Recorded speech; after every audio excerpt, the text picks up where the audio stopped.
নমস্কার, আমি দেবাশিস পাল। আমার ইউটিউব চ্যানেল ডি এডুকেশনে আপনাদের প্রত্যেককে স্বাগত। এটা আমাদের অর্গানিক কেমিস্ট্রির যে জৈব রসায়নের যে আইইউপিএসসি নোমেনলেচার, সেই নোমেনলেচারের পার্ট 2 ক্লাস। পার্ট 1 ক্লাসে আমি ঠিক এই জায়গায় সমাপ্ত করেছিলাম যে কোনো একটা জৈব যৌগের নামকরণের মূল সূত্র হচ্ছে প্রথমে প্রাইমারি প্রিফিক্স, দেন সেকেন্ডারি প্রিফিক্স, দেন ওয়ার্ড রুট বা শব্দমূল, তারপর কি প্রাইমারি সাফিক্স, এন্ড তারপর ছিল আমার সেকেন্ডারি সাফিক্স। এই পর্যন্ত আলোচনা আমি আমার প্রথম ভিডিও অর্থাৎ পার্ট 1 এ করে রেখেছি। তো তারপর যে বিষয়টা দাঁড়াচ্ছে, এবং তার সাথে সাথে আমরা তিনটে জিনিসকে কভার করেছিলাম। তিনটে জিনিস কি কি ছিল? একটা ছিল আমার long chain determination, long chain বা দীর্ঘ শৃঙ্খল নির্ণয়। তারপরে পার্টটা কি ছিল? তারপরে পার্টটা ছিল আমার যেটা ব্রাঞ্চ রুল, ঠিক আছে, ব্রাঞ্চ রুল। তারপরে যে পার্টটা ছিল সেটা হচ্ছিল আমার ডাবল বন্ড এবং ট্রিপল বন্ডের প্রেফারেন্স নিয়ে।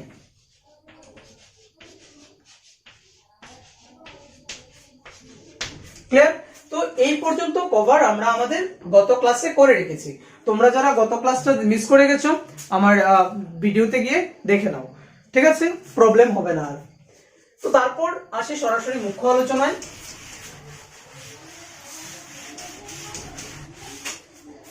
তারপরের পার্টটা কি? আচ্ছা, প্রেফিক্স।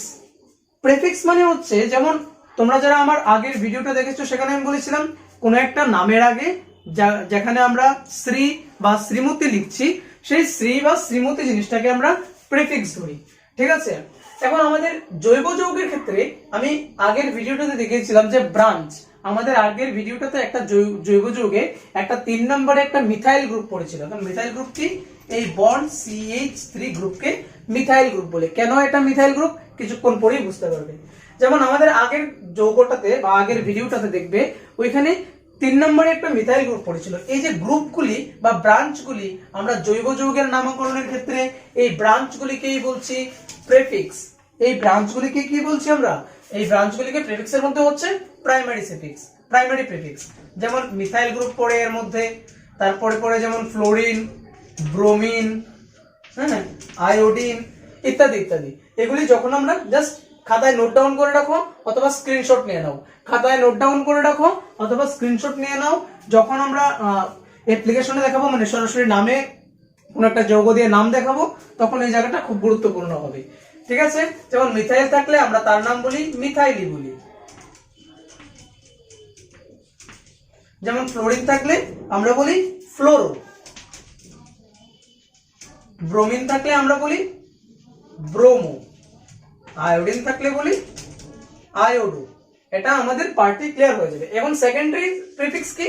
সেকেন্ডারি প্রিফিক্স হলো যৌগটা কি বদ্ধ শৃঙ্খল প্রকৃতির নাকি মুক্ত শৃঙ্খল প্রকৃতির। এখন মুক্ত শৃঙ্খল বদ্ধ শৃঙ্খল যৌগ কি? মুক্ত শৃঙ্খল বদ্ধ শৃঙ্খল যৌগ বা এই সম্পর্কিত যদি কোনো প্রশ্ন থাকে অথবা জৈব রসায়ন সম্পর্কিত কোনো প্রশ্ন থাকে, তোমরা একটা কাজ করতে পারো, আমি আমার ভিডিওর নিচে আমার নম্বর দিয়ে দেবো, বা তোমরা কমেন্ট বক্সে জানাতে পারো, আমি তার জন্য পরবর্তী ক্ষেত্রে ভিডিও করে দেবো। তো এখন প্রশ্ন হচ্ছে, এই সেকেন্ডারি প্রিফিক্স বা এই সেকেন্ডারি প্রিফিক্স জিনিসটা কি? এই সেকেন্ডারি প্রিফিক্স জিনিসটা হলো, যেমন বলেছিলাম কি যৌগটা বদ্ধ শৃঙ্খল প্রকৃতির নাকি মুক্ত শৃঙ্খল প্রকৃতির, এই জায়গাটা আমার কে বোঝায়? যেমন যদি যৌগটা যদি বদ্ধ শৃঙ্খল হয় তখন আমরা তাকে বলি সাইক্লো, আর যদি মুক্ত শৃঙ্খল হয় আমরা কোনো কিছু বলি না। তাহলে গেল প্রাইমারি প্রিফিক্স গেল, সেকেন্ডারি প্রিফিক্স গেল। তারপরে কি শব্দমূল। যেমন আমাদের আগের, যদি তুমি যেমন কম্পাউন্ড গুলির ক্ষেত্রে চিন্তা করো, দেখবে আগের যে যৌগটা ছিল সেখানে আমাদের 5টে কার্বন ছিল সম্ভবত। তো 5টে কার্বন থাকলে আমরা তাকে বলি প্যান্ট। আগের যে যৌগটা তোমরা যারা যারা দেখেছো বা খাতায় লিখে রেখেছো বা স্ক্রিনশট নিয়েছো, লক্ষ্য করো ওইখানে আমাদের 5টা কার্বন ছিল, যেখানে আমি দিয়েছিলাম এইভাবে CH3 করে এইভাবে করেছিলাম। তো এইভাবে আমাদের 5টে কার্বন পরমাণু ছিল, যে কারণে তার ওয়ার্ড রুট ছিল প্যান্ট। ঠিক তেমনি যখন একটি থাকবে তখন আমরা বলি মিথ। যেমন দেখো মিথাইল, এখানে কয়টা কার্বন? জাস্ট একটা কার্বন, এই কারণে সেই এইখানে একটা কার্বনের মিথ থেকে আসছে, মিথাইলের এই মিথটা এই একটি কার্বন থেকে এসেছে, এই মিথাইল এর যে নামকরণ হলো মিথাইল, এখানে মিথটা এসেছে ওর একটি কার্বন থেকে, এখানে মিথাইলটা এলো।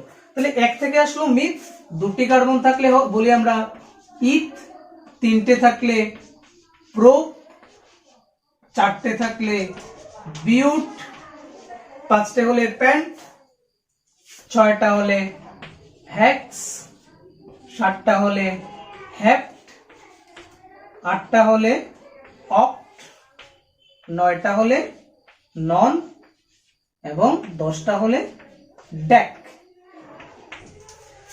স্ক্রিনশট নিয়ে নাও, এবং স্ক্রিনশট না নিলে যারা তোমরা লিখছো নোট ডাউন করছো, নোট ডাউন করলে নোট ডাউনও করে নিতে পারো অথবা স্ক্রিনশট নিয়ে নিতে পারো। তাহলে কি একটা যদি যৌগটার মধ্যে বা লম্বা যে যে আমাদের দীর্ঘ শৃঙ্খলটা ছিল বা লং চেইনটা ছিল, সেই চেনে যদি একটি কার্বন থেকে দেন মিথ, দুটি কার্বন থাকলে ইথ, তিনটে কার্বন থাকলে প্রো, চারটি থাকলে বিউট, পাঁচটি হলে প্যান্ট, ছয়টি হলে হেক্স, সাতটি হলে হেপ্ট, আটটি হলে অক্ট, আর 9টি হলে নন, 10টি হলে ড্যাক। মনে রাখবে জিনিসটা। তাহলে গেল প্রাইমারি প্রিফিক্সের পরিচয় গেল, সেকেন্ডারি প্রিফিক্সের পরিচয় গেল, তারপর কি ওয়ার্ড রুটের পরিচয় গেল, তারপর আসছে কি, তারপর আসছে প্রাইমারি সাফিক্স। সাফিক্সটা কি ছিল? আমাদের টাইটেল ছিল, ঠিক আছে, আমাদের টাইটেলটা কি ছিল? সাফিক্স ছিল। এখন আছে না অনেকে লিখে, যেমন আমার নাম, আমি আগের ভিডিওতে দেখেছিলাম কি শ্রী দেবাশিস পাল। এখন অনেকে আছে দেখবে যারা লিখবে যে যেমন দেবাশিস কুমার চন্দ্র পাল, ঠিক আছে, বা দেবাশিস কুমার পাল। তো সেই জায়গায় দেখো আমাদের যে সারনেমটা হলো, সারনেমটা কি কুমার পাল এসে পড়লো, বাকি চন্দ্রতাঁতি, অনেকের নাম এরকম থাকে, যেমন মুকুন্দ চন্দ্রতাঁতি। তো এই যে চন্দ্রতাঁতি, এখানে দেখা গেল কি আবার তার মধ্যে দুটো পার্ট এসে গেল। তো এখানে আমরা একটাকে বলছি প্রাইমারি সাফিক্স এবং আরেকটাকে কি বলবো? Secondary suffix. এখন তাহলে প্রাইমারি সাফিক্স এবং সেকেন্ডারি সাফিক্স কি? এই জায়গাটা যাদের এখনো কমপ্লিট হয়নি তোমরা লিখে নাও, অথবা ভিডিওটাকে পজ করে লিখে নাও, জলদি লিখে নাও, কারণ আমি এখন এটাকে মুছে ফেলছি।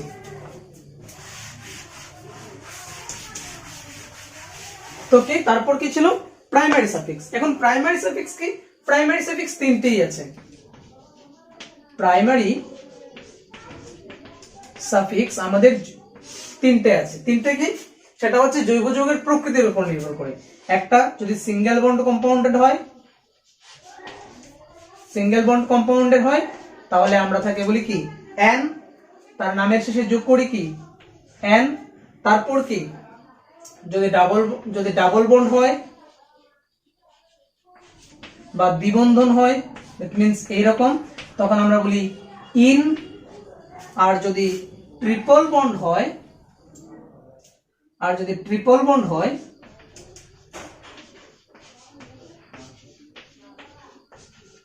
ইট মিন্স ট্রিপল বন্ড, এরকম থাকলে আমরা তার নামের শেষে লিখে দিই আইন। ক্লিয়ার? তো এরা সবাই কিসের আন্ডারে পড়ছে? এরা সবাই পড়ছে আমার প্রাইমারি সাফিক্সের আন্ডারে। Single bond ane, double bond ene, triple bond হলে yne. Single bond ane, double bond ene and triple bond yne. Clear? গেল এতটুকু। তারপর কি? তারপর হচ্ছে আমার সেকেন্ডারি সাফিক্স। তারপরের পার্টটা কি? এখন সেকেন্ডারি সাফিক্সে কারা? সেকেন্ডারি সাফিক্সের আন্ডারে আসে ফাংশনাল গ্রুপ। এখন সেকেন্ডারি সাফিক্সের গ্রুপে কারা আসে? সেকেন্ডারি সাফিক্সের আন্ডারে আসে সমস্ত ফাংশনাল গ্রুপ।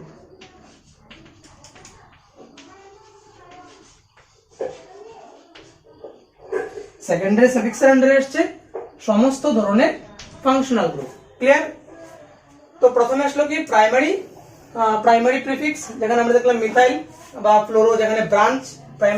প্রাইমারি প্রিফিক্সের আন্ডারে পড়ছিল কারা? ব্রাঞ্চ গুলো।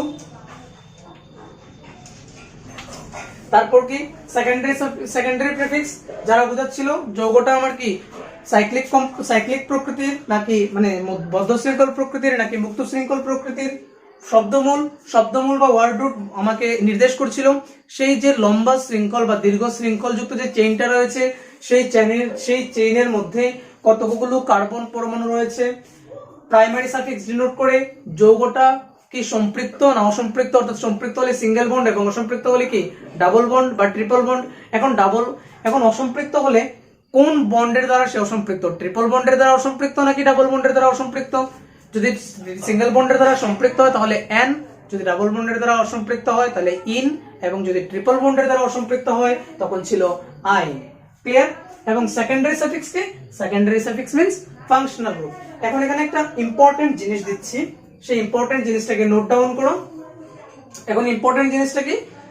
ইম্পর্টেন্ট জিনিসটা হচ্ছে ফাংশনাল গ্রুপ। আমি কয়েকটা নাম লিখে দিচ্ছি, যেমন COOH, তারপর কি বন্ড CHO, তারপর কি COOH CHO, তারপর আছে আমার কিটোন গ্রুপ বন্ড C, হ্যাঁ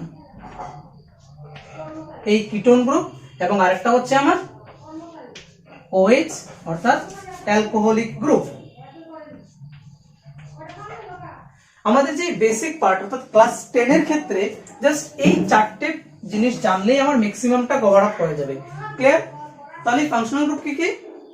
ফাংশনাল গ্রুপ হচ্ছে আমার COOH একটা গ্রুপ, একটা কি এটাকে বলি আমরা অ্যাসিড গ্রুপ, মানে আর এটা কি অ্যালডিহাইড গ্রুপ, এটা ওইক acid group, aldehyde group, ketone group এবং অ্যালকোহলিক গ্রুপ।